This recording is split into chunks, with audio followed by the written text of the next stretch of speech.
ρεμπετική κυβέρνηση θα κάνω στην Ελλάδα και μες στα υπουργεία μου ρεμπέτες θα χαράδα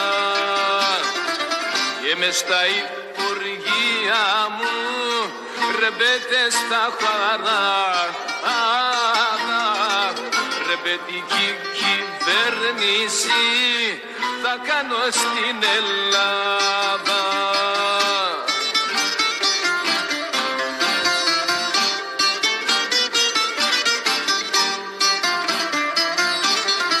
Και στην Εθνοσυνέλευση διαταγή θα δίνω και όλα τα προβλήματα ατάκα θα τα λύνω και όλα τα προβλήματα ατάκα θα τα λύνω και στην Εθνοσυνέλευση διαταγή θα δίνω.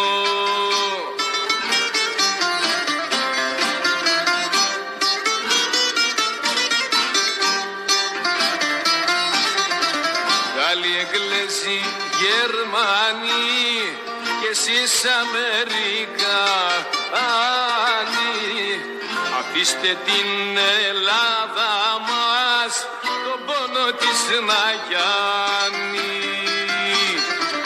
Αφήστε την Ελλάδα μας τον πόνο της να γιάνει. Γάλλοι, Εγγλέζοι, Γερμανοί και εσείς Αμερικάνοι.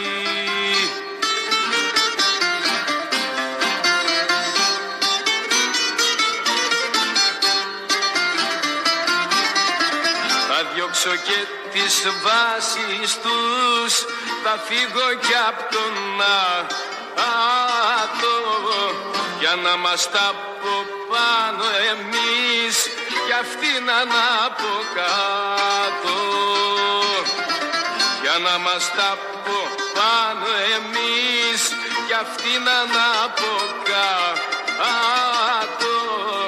Θα διώξω και τις βάσεις τους, θα φύγω κι απ' τον